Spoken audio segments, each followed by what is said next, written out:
Welcome to the Tech Entrepreneur. Today we're here with Andrew Dobbie, founder and CEO of MadeBrave. Hi.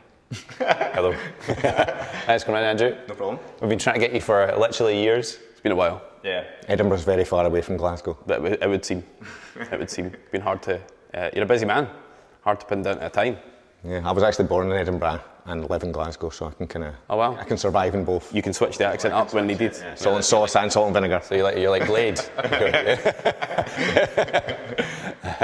I think what initially piqued my interest in you years ago, I'm a bit of a fanboy, by the way. You don't know this yet, but this is going to get mega creepy, so buckle up. I saw your post about your home office. Mm-hmm. You know, I say home office, it's like a bat cave. Yeah. That's pretty cool, right? That was from the pandemic. It was like, I think like everyone, I was stuck in my, probably like a second bedroom or something, and then I was eventually like, why am I doing this? And my accountant said that you can get a home office and it's really tax efficient for your business. Sold. And so I got the guys that designed the MadeBrave office. They're a company called S&Co. Cool.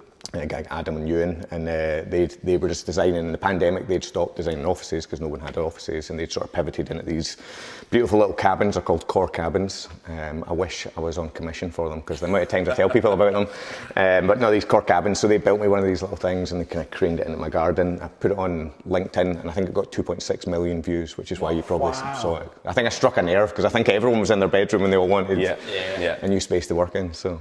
Yeah, awesome. That's super cool. What a time, eh? What a time to be alive. Did you need that space? I guess working as a creative person in a bedroom, that must be the worst place for that. Did you need that space to then go and be creative during COVID? Yeah, I think it's good to get out your living space, isn't it? And I think, like, I don't know about you guys, but for me, the pandemic was really stressful, and I think for so long being in that bedroom, and then that's where you're kind of living as well. I was kind of trying to find a space out of it, and it was lucky for me that I could, I had the opportunity to be able to do that. Not everyone has that opportunity, but for me, it's just like, it's good having that separation of home and work. So it's out in my garden, but it feels like work when I'm out there. So I'm not usually in it when I'm not working. So yeah, it's a place of work, right? Yeah, that's where you go to work. Yeah. Close the door. I think that's one of the hardest bits of. So you're founder CEO, you run the company. We'll get in that story, but just specifically on the office thing. Mm-hmm. Like for me, I found that the hardest thing of working home for that period, because I've got two wee boys, and I think at the time they're like 3 and 6. So at any minute you had to jump from being CEO, founder, multi-million company to, Daddy, go and be a horsey for like 20 minutes. I know you're on a call, but it's really important. Did you get that as well? I did, but I quite like that side of it. I did quite like. I've always thought any more time you get to spend with them when they're young is like good time to have. So it was good, and I quite like the humanity of that. Is when you were on Zoom calls and kids would appear and climbing all over you and stuff while you were trying to do stuff. So no, I definitely had the same thing. But I've only got one, so probably half the challenge that you had. So like ones. Yeah, one's enough, I think, for me. You got 1, you got 2, I've got 3. So yeah, COVID was mental. Absolutely mental. But then just talking about your son, he became very TikTok famous during COVID, I believe. So, I mean, if ever there was a benefit of being locked at home for a wee while, he really, or both of you to be fair, because you need to take a little bit of credit for his success, I guess. But. Yeah, no, that was, I think, it was, I'm thinking back now, so when the pandemic happened, I needed something creative to do, like wasn't tied to work and trying to make money and all that kind of stuff, and because like I'm a super creative person, I just suddenly ended up having to run a business, now. Yeah. And I think during the pandemic, 2020, TikTok, obviously everyone started downloading TikTok, didn't they? It blew up as the biggest app. And so I put a post on LinkedIn and said, I'm going to be TikTok famous. And me and Finn had like 2 followers, I think. I'll dig the post back out. We just set off to be fun, but it kind of put a marker on me for a wee sort of vision. And we just started creating content, and nothing more than actually having fun. And then one day I was out in the garden, and in my garden, I've got like sunken trampoline. So like I spent days, it was the worst 3 days of my life digging. I was like, this will be a doddle. Like I'll put the trampoline in the ground. So I spent 3 days, blisters, everything. And I put this thing, but it was one of the best investments ever, because it's like, you imagine for kids just jumping on it constantly, and so it keeps them fit and really fun for everyone.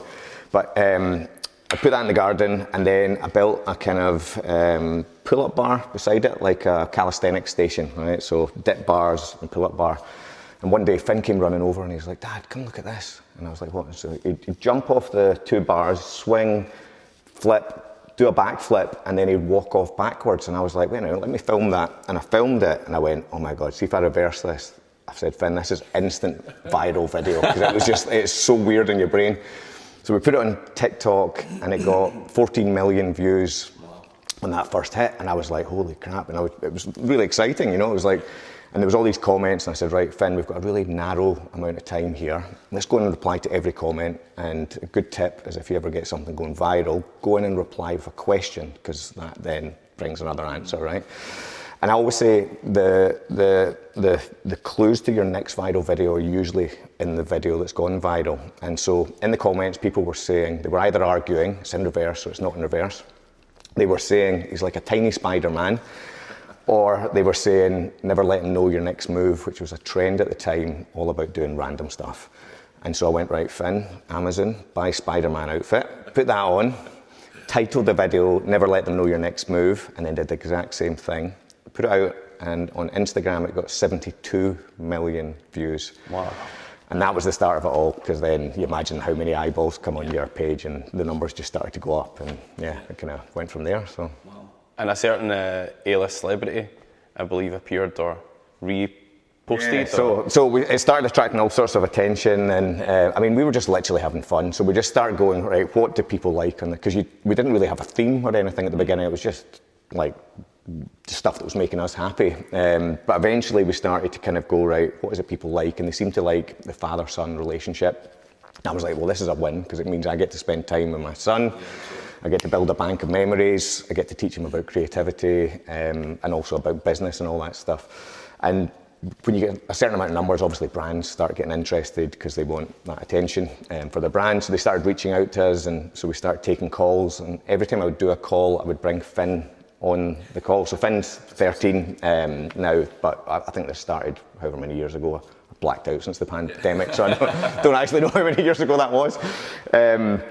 So he would come on every call, and like we'd be sitting suddenly with a VP of sales in America, and they'd be like, oh, hi Finn, and like, I didn't realise you'd be here. And it's funny because he got very comfortable very quickly on these calls, and so I'd be like, right, tell us your story, and they'd tell you a kind of brand story, and then Finn would be nudging me, money.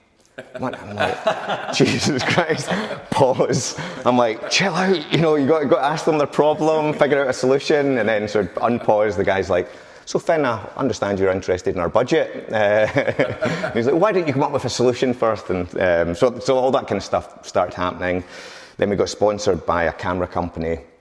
I was a photographer as well. I'm a photographer as well before MadeBrave and everything. So they started giving us all the cameras for free. And then, next thing, they're like, we're going to have Will Smith is going to react to one of your videos and then recreate your videos. And I'm like, what? The Will Smith? And yeah. Fresh Prince himself. Yeah, pretty much. And then, so literally one day on we come, and one of our videos, we'd made this really weird video for World Chocolate Day, where we'd like been dipping Wotsits in Nutella. It's really weird, but check it out on our feed. It's at Entertaining Dad.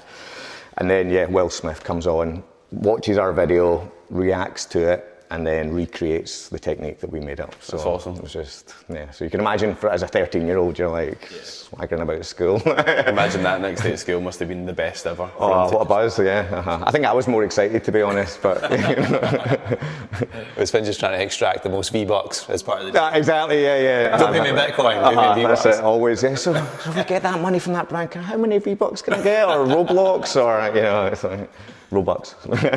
So you're still doing that now then? Is that continuing? Or? We do it, but much sort of, it's slowed down a bit. He's kind of in high school now.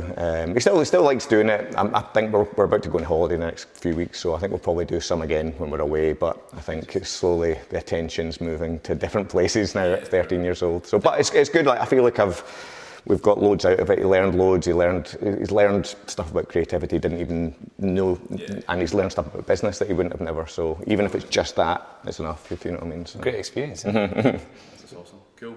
Rewinding entirely, then, take us back to when you started your career. Was it a creative role that you started in? Have you always been creative? Where did it all begin? And then we'll catch up and get to... Yeah. So I've always been really creative. I've either been kind of into music or into art at school. So when I was really young, my mum, she always kind of, as long as I can remember when I was young, she was always kind of encouraging me to do colouring competitions and all that kind of stuff. And then at school, I always played in bands, so I played guitar. So I was always kind of in those two places. And by the time I got to end of high school, I realised that like loads of my friends were going to study music, but I kind of saw that looks very difficult to make any sort of money. Where I could see with design and things, it was kind of the internet was about to kick off, and I think I sort of saw there was maybe more opportunity there. So I studied multimedia design and production in Glasgow or Paisley, and when I left uni, I got a job working for Paul McStay, who was the ex-Scotland football captain, ex-Celtics football captain. I don't know anything about football. I'm terrible in terms of football knowledge, but I think that was quite good with Paul because I didn't know who he was as such, and it was Paul, and everyone was like, "You work for Paul McStay? Yeah, oh my God, he's a legend!" And he is a legend. And so I got a job working for Paul. He just finished playing professional football, and he was doing sort of teaching kids football skills, and I would do like flash animation and websites and all that kind of stuff, and then I stayed working with Paul for 8 years, just in a small company called MadeBrave Creations. It was his business, not mine. I was creative there. And Raymond, who you guys know, who works for me, was my sort of commercial director there. And then that team was only ever about sort of 8 or 10 people, the sort of max. And when my son Finn, TikToker, was born, I was like, shit, I need more money. It was just money driven initially. It was a small company, so they couldn't really sustain anything more. So I just left to become a freelancer at the time. And I'd never really known anyone that had a business, or like my mum was a nurse and my dad had left home when I was in kind of primary 3 or something. So I'd never really been around business people or entrepreneurs. And I didn't even know the word, still can't spell it. And so I just went out to freelance, and so in that first year I did kind of baby photography because I thought I'm going to be around young kids. I did wedding photography, 7 or 8 weddings in the first year, and then I did the graphic design stuff. And very quickly in that first year, I realised that I did enjoy the business side, and I think the first 12 months I went from me to 6 full-timers. And then by the end of year 2, there was 16 of us in the team. And so that sounds like really smooth running. What was it actually like though, Andrew? Oh yeah, so yeah. Imagine you're coming. Well, you guys know it. You've been through it. But yeah, there's no denying that first year. There's got so much. I mean, like even just doing weddings, baby photography, and the other stuff was mad enough. But then you're going home at night. My wife would be like, "Baby." And then so I'm like, oh my God, knackered, stress headaches, up all night, no sleep. But I don't know, just something, I think it was naivety that probably got me through. I didn't know what a balance sheet was, I didn't know what profit and loss was, but I always say to anyone, and if someone's listening to this, and don't let that stuff stop you, right? Because you figure it out, don't you? And I mean, I'm still figuring out what a balance sheet is. Like, what's depreciation? But like all of this stuff eventually comes, and I think the first bit, that first year for me was, I think what I did, maybe sort of first year into the second year, that when I meet a lot of creative people that have companies and they often fail to scale, is that often when you're the creative person, you kind of want to control the work and whereas I very quickly started to see when I started to hire people, there was better creative people than me. And so I passed my creative studio to my creative director, and then I focused on growing a brand. And I think that was one of the things that helped MadeBrave scale, because I think if I'd been in the work, and that's what a lot of people tend to do, they stick in the work. It might be the same in your industry. If you're a technical person, a lot of technical people end up growing these businesses, but they want to be in the work. And if you're going to be a leader of the company, you've kind of got to, your job's to grow a brand, grow a team, and lead a team.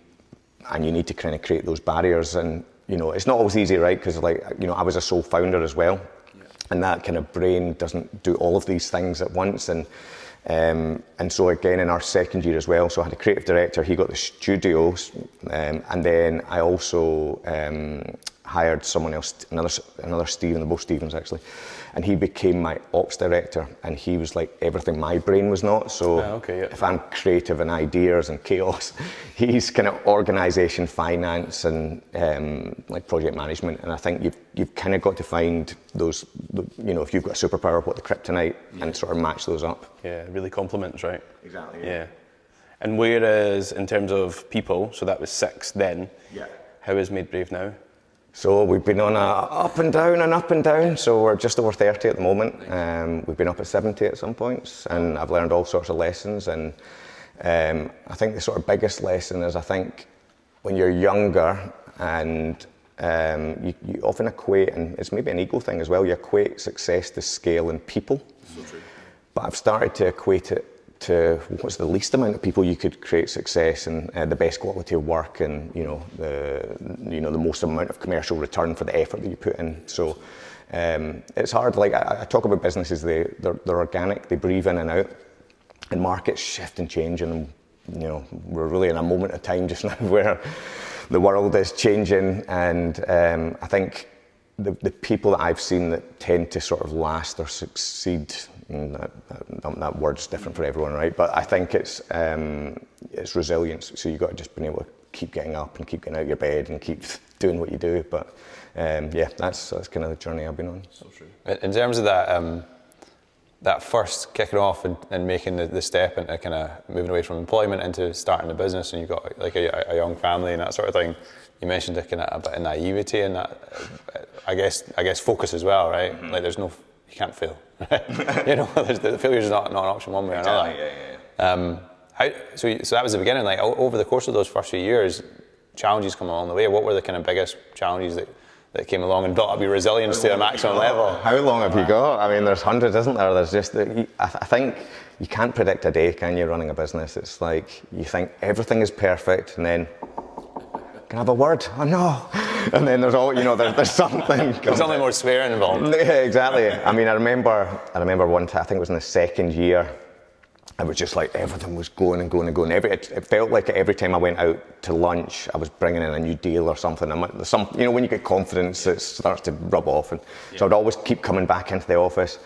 And then, I think it was all going great. And then we had just spent months building a website for one of our clients. I don't build websites anymore. If anyone wants websites, I'm not anywhere. But like I used to build websites, and someone came up, Andrew, can I get a word? We've deleted the whole website. I'm like, that's fine, that's okay. So just pull up the backup. There is no backup. What? So and this was like a day before the live of someone's site, and we've spent months on it. And you can imagine how much money has gone into that, and time and effort. And so I remember having to phone the client, explain to them, and then out again at another meeting, back in.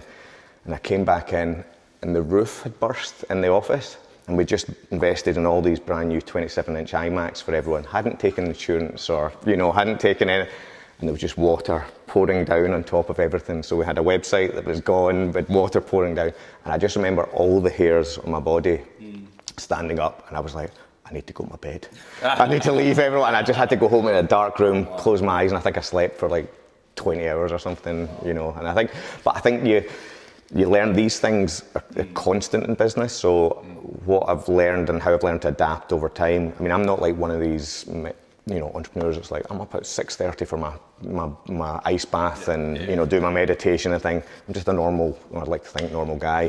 But I think what I've tried to do over time is I really try not read emails after 6 o'clock, because I've learned that it feels like you're, all right, we're hustling, we're doing loads of work, we're going to get ahead of everyone. But reality of what happens is, you read something after 6, there's something bad in that inbox, right? Because there's always something bad. Someone's handed a notice in, contracts ended, clients, something that you don't want to see. And if you read it at night, all that happens is you get super stressed. You're suddenly not present with your family, your kids, your wife, partner, whoever, and you can't do anything. You have a bad night's sleep, and then you're stressed when you wake up in the morning. Whereas if you can get the discipline to just not open them, and I'm not perfect at it, right? I still peek every so often. Yeah. And damn, I wish I hadn't looked. But if you didn't look at it, you wake up at 9 in the morning, you would see it, and you go, right, we can get on with it. Could you do that? Can you sort this out? Can you help? And suddenly you've got a plan. So I always feel like it's kind of wasted energy if you stick it at night. And I've tried to do the same at weekends, and again, everyone's business is different, right? So it's not going to work to everyone's, but for me, I've just gone after 6, family time, weekends, family time, and then lots of stress in between. Yeah, but I had the same. I guess what I found, it turns you into a different person. Like, so when we run businesses like ours, it's a different level of prioritization in your head. You've got 100 things that you could possibly worry about at one time, but you've got your family there that want you to play football with them. Exactly, yeah. I really struggled with that for a long time. And even that, it's like it turns into a habit where, because the apps are on the front screen of my phone, when you turn on your phone, you're like, I'll just check that. So I've had to go and put those like on the back page of the phone in a folder. So it just makes a little bit more resistance to seeing it, but it's pretty hard. It is hard because we're bombarded as well, aren't we? There's like just constant stuff, but I think you've got to try and find some sort of balance. And I think I notice as well with people who are new to starting businesses, they sort of wear it as a medal that they've not been on holiday, and I'm like, well, go on holiday, go and spend that time. It's like, I never want to be the guy that looks back and go and never spend my time with my kids or my family, and for what? Like another 2% profit, or, you know. Yeah, you can't get that back. No, exactly. Was there a certain thing that happened at that time to make you more disciplined with checking your phone after 6 p.m. or logging in, or was it just a... I think it's just a combination of, like, I think you do the first couple of years, like, you know, you have to go, I mean, there's a lot of effort and energy that has to go in those first years to get anything moving, and so there's no denying that. You can't be lazy, really, to get a business off the ground, but I think it's unsustainable to a point, you know, and I'm now 13 years in, so it's even more important now. I'm like, getting tired. So, you know, I really do try and find those times where it's off, but, you know, it's not easy. And I think there's a certain culture of, like, everyone almost feels this pressure that they should be an entrepreneur now. But I met someone yesterday, a young guy, and I was explaining to him it's not right for everyone, and it's not bad either. Like, some people, it's right to be in a job, to be employed, and that's just what your psyche is, you know, how you're set up. Some people, freelance is the right, you know, way of life, and then for others it's entrepreneurship. But, you know, I think there's a you know, people often think entrepreneurship comes with loads of freedom, but actually it's, you almost build yourself some boundaries that you know, you can't just hand your job, you know, you're noticing, you can't do things, you're in a thing, and you've got to commit to that, and so that takes a certain type of commitment and brain. But it's difficult. Eh? What would you do if your son said he wants to run a creative agency from scratch like you've done it? Would you advise going the same journey that you went? Yeah, well, I think learning business is a good skill to have, no matter where you are, whether you're employed, freelance, or, you know, I think, you know, he's at that point in school now, just figuring out subjects and all that kind of stuff. And it's funny, they mimic you, don't they? So he's like, yeah, I might just take over Dad's business. I'm like, oh, you might not. I might like to sell my business eventually, you know. He's now interested in going to business course, but I think that's probably because I've been talking to him about things that I never learned about. You know, I try and talk to him about investing and business and contracts and all this stuff, and I think it's kind of like, it's quite a good base thing to learn, because, and then if you can attach a passion to it, you know. So I'm still, you know, Finn's definitely creative. You know, I'm still figuring out, like, if my business is the same business for him or not. But I think I'm trying to inspire him. Look, keep the TikTok up, because that gives you so much opportunity. If you've got all that attention and you've got a page, so then, you know, you can do it, turn it into anything, really, can't you? So yeah, especially nowadays, 100%. That's the way forward, right? Yeah, you look back and laugh. And I can't believe you used to work all those hours in a day. I just need to put up one video and look at the amount of V-Bucks that I have now. You know, you'll get the last laugh, most definitely. It's hard, because those first couple of years is, like, at least my experience was just surviving through sheer will alone. Like, you know, it's not like things go your way. Most of the time they don't. No. But it's that whole, like, it is an actual absolute grind to keep going at times. Like you mentioned there about the leak coming through the roof. If someone's deleted a website, that's when most people give up. Exactly. And the reason you're still there is just that, well, I didn't give up at that horrific point that any normal person would. And it almost like filters out over years and years of more and more of the experience to get to the success where you are at the moment. Yeah. But yeah, I don't think that's what people see. I think people would see where you are now and go, what, MadeBrave, amazing company, it looks fantastic, you do a great brand yourself as well, and it's, but people never see the rest of it, right? Like, yeah, no, it's like you get a highlight reel, isn't it? It's like any social media, you see all the smiling on LinkedIn, but like, you know, some days, you know, you're having to post that stuff because you're trying to attract sales, or you're trying to fix something, and then, you know, behind the scenes you've got, oh my God, wheels are spinning off, stuff's happening, you know, and it's out of control. But it's not always like that, right? So sometimes it's good and calm, but most of the time. It's whenever someone asks you how's business going, and your immediate response is, yeah, okay, good, yeah, really good. And you're like, you can be honest, right? Okay. But I think it's good, and I think that's why, like, you doing these kind of chats, it's good for us to be honest, because I think sometimes people, and you know, especially younger people, they watch LinkedIn, they see these brands, and then they think if they're having a stressful time that's not normal, and it's totally normal. I think, you know, I think we can all agree it's like it's not easy, but yeah. I kind of swim between pendulums when things go wrong in business. It's either, oh, this is definitely all my fault, like all the time, you know, I've got something wrong, or I've communicated incorrectly, or something like that. I sort of swing rapidly between that view of the world to actually, no, I've made a business and I've made decisions to get to this point, so therefore I'm mostly right. And it's like, it's nice. It's like neither, you know, it's a bit like that. You kind of get something like that as well, I guess. Yeah, no, I think you just got to, I think you've got to enjoy the good things when they're good, and I think don't feel bad about those. So like, you know, treat yourself to something nice when you deserve it, when you've worked hard, when you've got there, you know, spend the time, have nice holidays, and because equally when it's bad, it's bad. So you've got to try and kind of balance it, and I think I've always tried as well when I've got stuff wrong is like be vulnerable and say you got it wrong. Like I think there's nothing worse than people are like they're constantly doing stuff wrong and almost don't have that appreciation that there's something they could be changing themselves. Yeah, so. Yeah, absolutely. I guess for anybody that's been living under a rock and doesn't know who MadeBrave is or what MadeBrave does, tell us.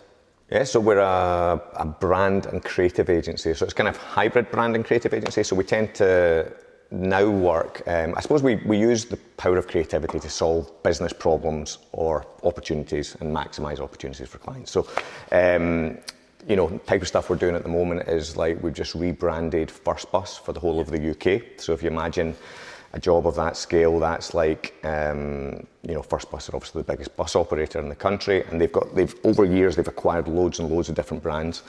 And then if you're leading that business, you've got to try and get cohesion with that whole business. You've got to try and get all the leaders in the business, you know, running or driving in the same direction. See what you did there. Thanks.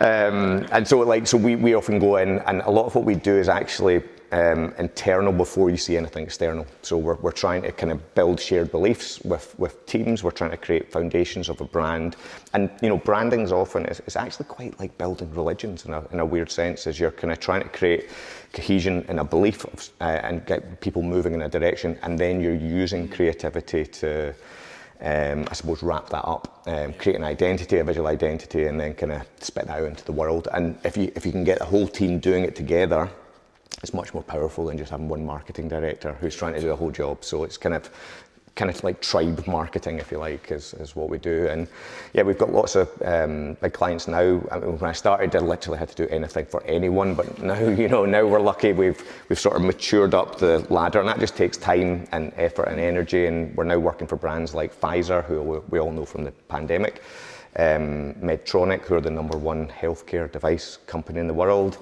And then if you've got like a Velux window, you've probably got them, I'm looking up there, they've got windows above us here.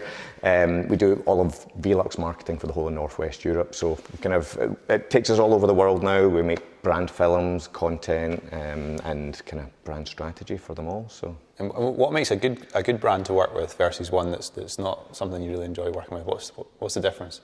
Yeah, well, I think a lot of it's you know, it's people, right? You know, so I think it's people that are open to, you know, we're called MadeBrave, right? So we're always trying to push people's bravery dial up a little bit and help them be the sort of best version of themselves. But I think any partnerships, it's usually when we're working with people, it's not like a one and done project. It's like you're on a commitment and you're trying to transform a brand. So, you know, First Bus, they've been on a journey of transformation, and that's I'm trying to remember how many years now we've worked with them, maybe 7 or 8 years. So like it's a lot of the time it's it's kind of a journey you go on together, and the willingness to kind of try do different stuff is often, you know, what makes it fun for us anyway. But you know, I think likes of Medtronic, the healthcare company, we did a global campaign with them for diabetes, and it was for World Diabetes Day, and we had to create a metaphor to describe what it was like having diabetes, because it's very difficult to explain if you don't have it. And we came up with, well, not me, but my team came up with a metaphor that it's like keeping a balloon in the air while doing what we do, right? So if you imagine if the balloon drops, it can be deadly, you know. And that was really purposeful for us, because we gave people all around the world a way to describe what it was like to have diabetes. And so, yeah. It's amazing, right? So elegant. I saw that, I'm type 1 diabetic, and I saw that campaign, and it was like, used it to tell like friends and family, like, this. This. Yeah, so and it was like, all right, okay, yeah, that's like really moving as to what it is that you're having to deal with on a daily basis. So I think that's that sort of meaning and that purpose behind the campaigns as well. Yeah. I think creating a brand and relating that to 100% like creating a religion, but then giving it that purpose and that, I guess do you find it hard to have a brand that you're working with to explain what it is that they do to the untrained eye, a bit like the diabetes thing? What kind of challenges does that present for you and your team? And I guess follow-up question is, do you just have an amazing team that are just good at solving this stuff? I think most greatness in brands is already there, and it's just we need to come in and spot it when people say it. So half the job when you do a branding project, like we did one for KPMG a few years ago, and KPMG were selling off a 500-person part of their business, right? So you imagine you've got 500 people that worked for KPMG for all these years, and they're in that belief system, and suddenly this business was being sold to, you know, VC, and they had no identity, right? Imagine that, kind of like a weird feeling. And so our job isn't necessarily to go in and say, well, here's a brand new thing for you, have it. We go in and you're kind of listening to the people that are there. So like if you're coming into any business, it's kind of, you're trying to ask, why are you here already? What do you see, you know? And then you're trying to spot the magic that's already in them and give it back to them and polish it better, if that makes sense. So we did that with them, but that, you know, usually when you're coming into businesses, it's not us, it's already there. They've created the spark, it's happening organically, but you just don't know how to put it into better words or express it better. And our job is just to go, right, here's a better way you could do that, or here's a different way that you haven't thought about. And yeah, so makes sense. Keeps it authentic, then, I guess. Exactly. Because if we try and give you like a different pair of clothes that aren't you, then shit, this doesn't fit. And I don't, you know, you've got to give people what's theirs, and so usually it comes out the mouth of the people that are trying to create it, and you just stop. You said it, and we can spot it because we're not there day to day with people. Yeah. Is there any brands you would like to work with, or that you think you would really be able to help? I mean, there's sort of so many. I mean, I'm not one of those people that hunting down this one or that one. I think I quite like the ones that are perceived boring. Like, you know, like you could perceive as, a bus company. But I'm like, no, a bus company, like, look what Virgin did to trains. We can do that for buses. And so, you know, and because we've had that attitude with First Bus, we've ended up doing like, we did a nursery grind video of the wheels on the bus go round and round. We've done all sorts of creative stuff. And I think you had to ask the question earlier on, it's people that are brave enough to go, how do you break our industry? How do you do something that's never happened in buses? Or, you know, I'm just using that as an example, it's tip of my tongue, but I think it's just, I'm more interested in people that have got the mindset of like, what can we do? How do we have fun here? Yeah, amazing, huh? It's exciting. I wonder how you would brand Elon Musk just now. Oh God, there's a task. Where do you start with that one? I don't know where you unpick that. I don't know. It's kind of, yeah. I have no idea what's happening there. It's wild, isn't it? One of the things that Darren mentioned earlier, being a bit of a fanboy, similarly, your office spaces are just incredible, and your most recent move. Tell us about the culture and the office environment and what it's like to be at MadeBrave. Because from the outside in, as we discussed earlier, it looks awesome. And we totally didn't copy you, by the way. We just felt inspired by our visit to your office. This was all us. Well, like your neons, I've always really believed that the space you put people in has a big impact to how they show up, how they feel, you know, the energy we have, and you feel it all the time, right? When you go to different hotels, I feel like great in this space, I want to do some work, or, you know, and I was quite lucky when I was in 2015, I got to visit Facebook, Twitter, Dropbox, where else did I go? I was out in San Francisco. I got one of these tours, and I was like a kid in a candy shop. It was like all these big social media companies were really just taking off. I got to Pixar, all these places, and I was like, holy shit, why has no one in Scotland at that point done anything with these physical spaces? And at the time we were looking for new offices in Glasgow, and I marched the streets, and I'm sure you guys did when you're trying to find your spaces, and everywhere is like suspended polystyrene tiles, blue carpet tiles, and you're like, oh my God. And I had a vision, like I knew how much I wanted to create that physical space. And when I was out there, I realized that in these places, they don't leave it to chance that creativity happens, right? And when I was in the Pixar building, I was in the Steve Jobs building, and it's kind of like this, the building is designed around this central atrium, and it's designed in a way that any department in the company, they basically bump into each other as they have to get from one place to another. And it's to create these little creative collisions, right? So because it's like those moments where you go, oh, darn, I've not seen you. Oh, by the way, I was just on the phone and something happens there, right? I saw a neon sign and thought of you. Oh, exactly. I saw a neon sign and thought of you. And then, I don't know if you've heard of Tony Hsieh, he's the founder of Zappos. So he purposely shut down a whole tunnel that went from their car park to the main entrance because he wanted to funnel all their team through this central atrium again for these moments. And so I'd seen all that stuff when I was in San Francisco, and then I saw how they branded rooms, styles. At Dropbox, they had like a music room with drum kits and like guitars and Marshall stacks, and I was like, that's fucking brilliant.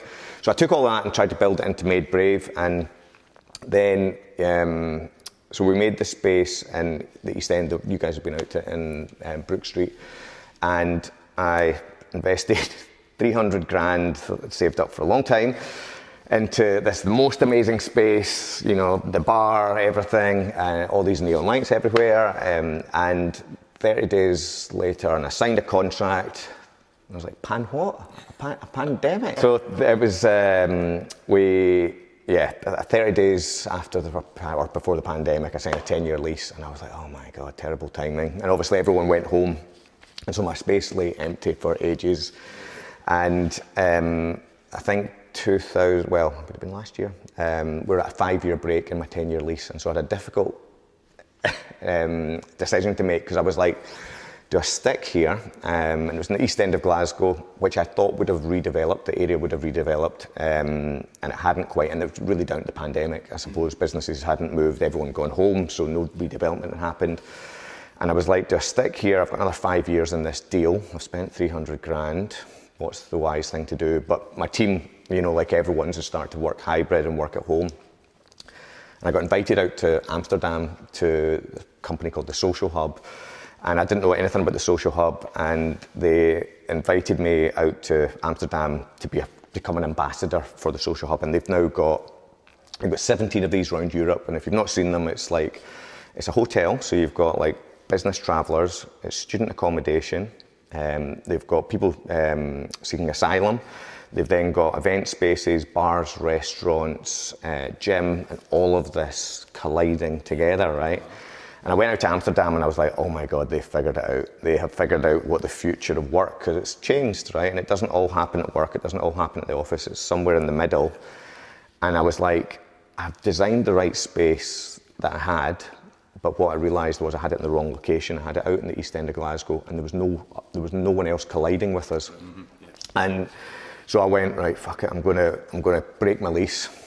I had to dilapidate on all of that 300 grand and break it all down and give it all away, etc.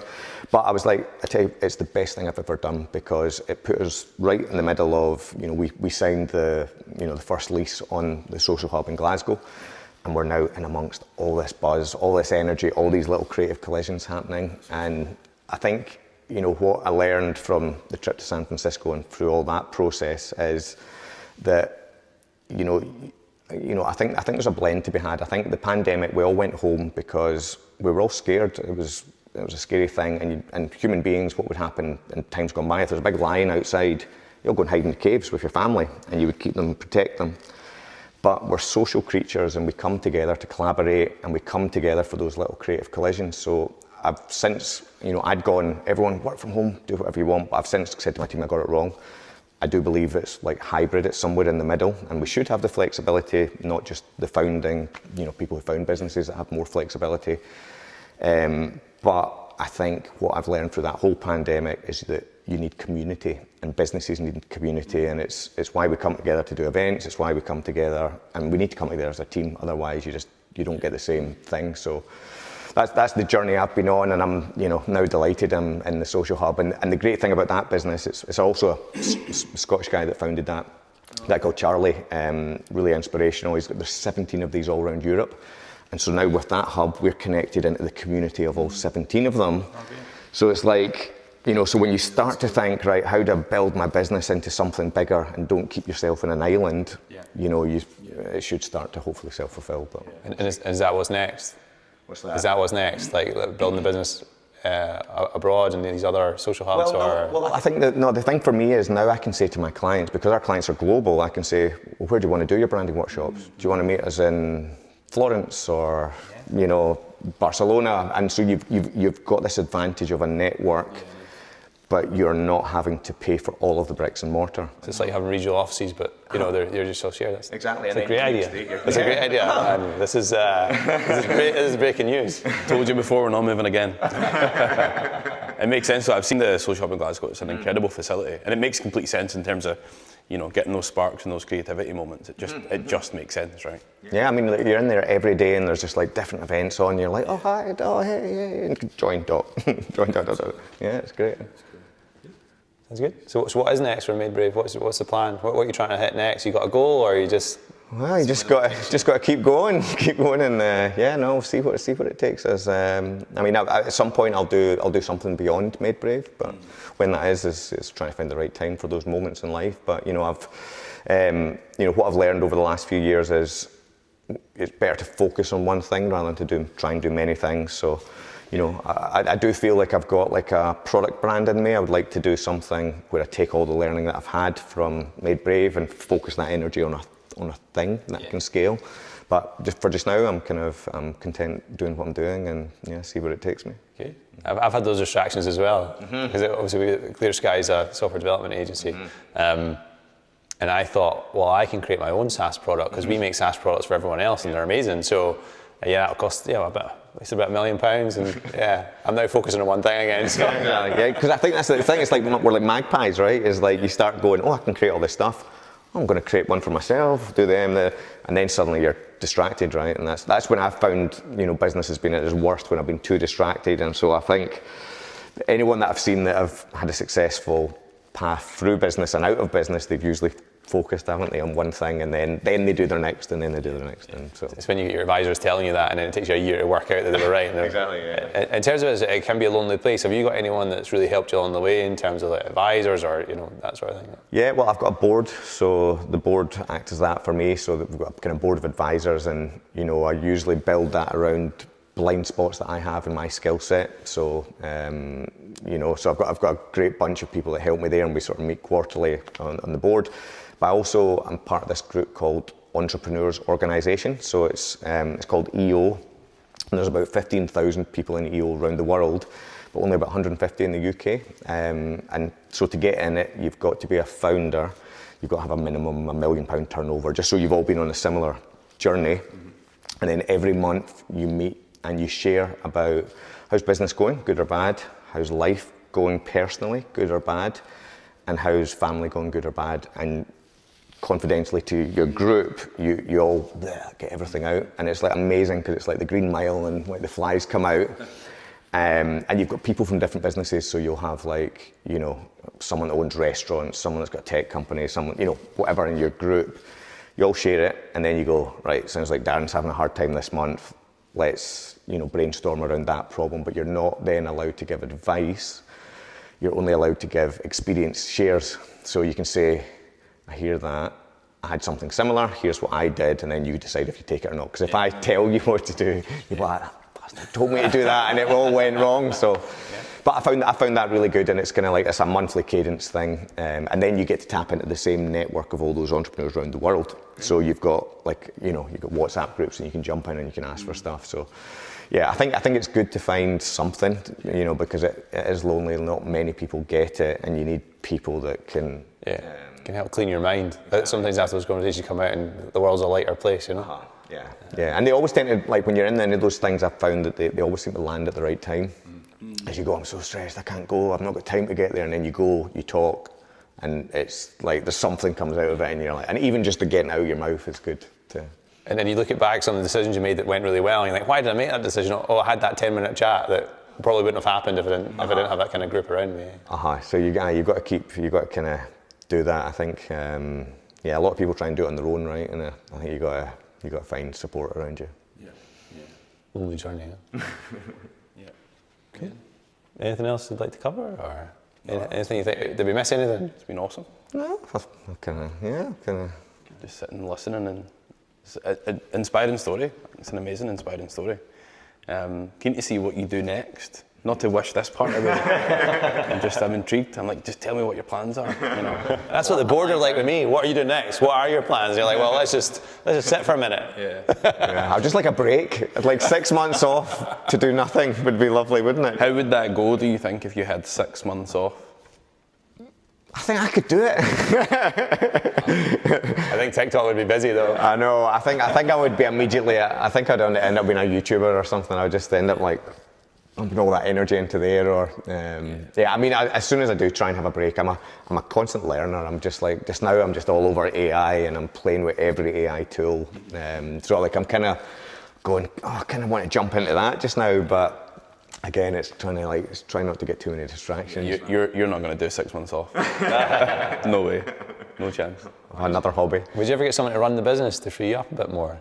Well, I've had an MD there for the last 4 years. Right, okay. So, but he's just retired. So Paul has just retired. So I'm back in. I thought you were meant to retire then. No. So I had a great MD for the last 4 years, and he just retired in January. So I'm hunkered back down for a moment until I figure out what's next. So yeah, I'm gonna having to take a little bit of a step back in terms of being more hands-on. So those senior hires are so hard to get right.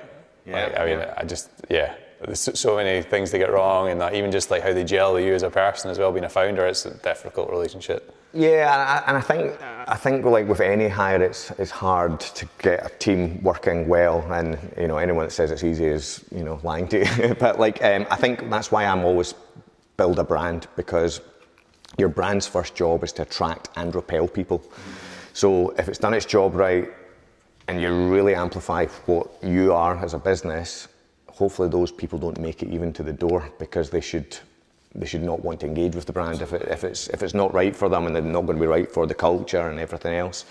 And in the same respect, if they're right for you, hopefully it starts to magnetize the right people. So yeah, that's why I pump loads of effort into ours, and I always have, because when I started, people said, just do great work, the work will talk for itself. And I imagine it'd be the same in your industry. It's like, just do great software. Yeah. But I was always like, there's bloody 20,000 agencies in the UK, and they're all making great creative work.